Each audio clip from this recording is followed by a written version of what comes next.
तो दोस्तों यहाँ पर आज एक साथ में तीन तीन आईपीओ ओपन हुए, तो अब आपके मन में सवाल आ रहा होगा कि किस आईपीओ में अप्लाई करें, कौन सा आईपीओ अच्छे लिस्टिंग गेंस दे सकता है तीनों में से। और अगर आपके पास अच्छे खासे पैसे तो आप तीनों में अप्लाई कर सकते हैं। अदरवाइज जो अच्छा आईपीओ होगा आपको उसमें अप्लाई करना होगा। तो उसमें से एक आईपीओ के बारे में हमें आज डिटेल में डिस्कस करने वाले, जिसका नाम है कैपिटल स्मॉल फाइनेंस बैंक। तो ये कैपिटल स्मॉल फाइनेंस बैंक का आईपीओ आज ओपन हुआ है, 9 तारीख को क्लोज होने वाला है। तो इसकी कुछ इंपोर्टेंट डिटेल्स देखेंगे, क्योंकि किसी भी आईपीओ में अप्लाई करने से पहले उसके बारे में आपको पूरी जानकारी होनी चाहिए, तभी आपको उसमें अप्लाई करना चाहिए। अदरवाइज आपको बड़ा नुकसान हो सकता है।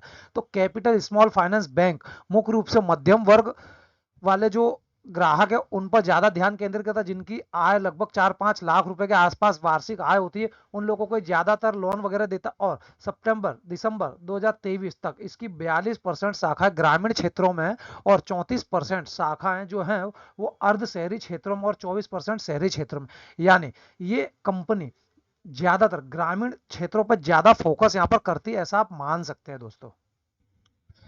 और इसी के साथ कंपनी की थोड़ी सी यहाँ पर देखेंगे, प्रॉफिट पर नजर डाली जाए, रेवेन्यू पर नजर डाली जाए, फाइनेंशियल पर नजर डालेंगे, तो आपको पता चलेगा आपको इसमें इन्वेस्ट करना है फिर से अवॉइड करना। 2021 में कंपनी का रेवेन्यू 517 करोड़ था, 2022 में बढ़ते बढ़ते 570 करोड़ हो गया, और 2023 में बढ़ते बढ़ते 632 करोड़ के आसपास। तो कहीं ना कहीं कंपनी का रेवेन्यू तो बड़ा। एसेट्स की बात की जाए तो 2021 में कंपनी के एसेट्स 6,371 करोड़ के थे, 2022 आते आते 7,154 करोड़ के हो गए, 2023 आते आते 7,991 करोड़। तो कहीं ना कहीं एसेट्स भी बढ़ रहे हैं।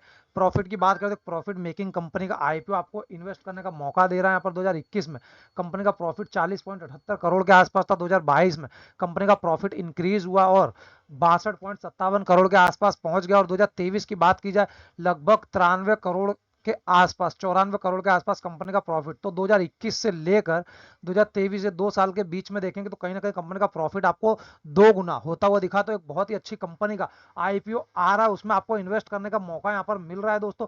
तो ये कब से कामकाज कर रही है, तो देख लीजिए 1999 से कंपनी कामकाज कर रही है। तो चलिए इसके कुछ इंपोर्टेंट डिटेल्स पर हम नजर डालते हैं, उसके बाद आपको यहाँ पर डिसाइड करना है आपको इसमें अप्लाई करना है फिर से अवॉइड करना है।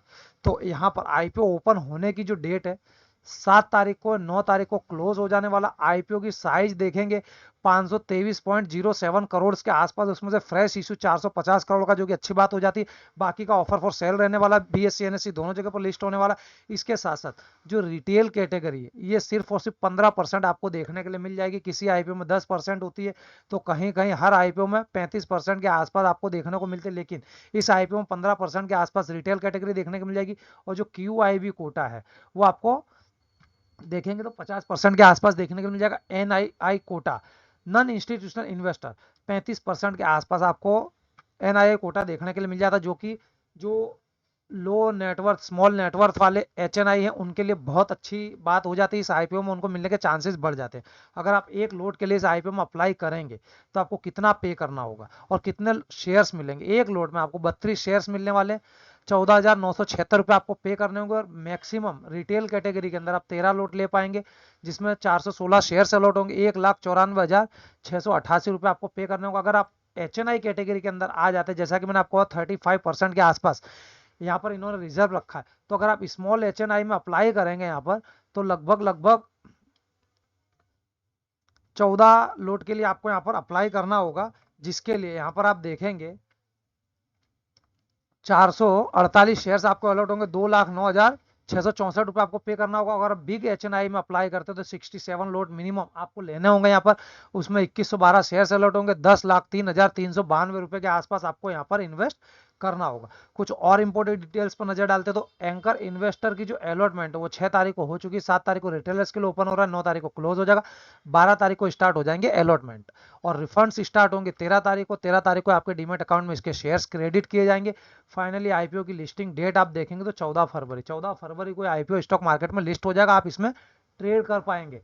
तो अब आपको यहाँ पर यह डिसाइड करना है दोस्तों कि आप शॉर्ट टर्म के लिए आईपीओ में अप्लाई करते हैं या फिर लॉन्ग टर्म के नजरिए से आप इस आईपीओ में अप्लाई करना चाहते हैं। शॉर्ट टर्म के बेसिस पर अगर आप देखेंगे तो इसकी जीएमपी आपको सबसे पहले देखनी होगी, इसकी जीएमपी कितनी चल रही है। तो यहाँ पर मैं आपको बता दूं 50 रुपए के आसपास की जीएमपी चल रही है। 32 शेयर्स का एक लोड रहने वाला है और 50 रुपए के आसपास की जीएमपी, लगभग लगभग 1600 रुपए के आसपास का लिस्टिंग गेंस एक आईपीओ के ऊपर आपको आज की तारीख में मिलता हुआ दिख रहा है। जो कहीं ना कहीं जैसे जैसे इसके सब्सक्रिप्शन बढ़ेंगे तो इसके जो जीएमपीज हैं वो भी बढ़ते जाएंगे, इसकी डिमांड भी बढ़ती जाएगी। लेकिन आपको यहाँ पर देखना है, सोचना है, समझना है, उसके बाद ही अप्लाई करना है। किसी भी वीडियो को देख करके आपको किसी भी आईपीओ में अप्लाई नहीं करना है, अदरवाइज आपको नुकसान हो सकता है। इस हिसाब से अगर आप देखें तो 17-18% के आसपास के लिस्टिंग गेंस आपको मिलते हुए दिख रहे हैं, तो कहीं ना कहीं लिस्टिंग गेंस भी बढ़ सकते हैं। तो दोस्तों आप क्या करना है यहाँ पर, आप इसमें अप्लाई करेंगे या फिर से अवॉइड करेंगे, और किस नजरिए से आप इसमें अप्लाई करने वाले हैं, तो कमेंट सेक्शन में कमेंट करके जरूर से बताइएगा फ्रेंड्स।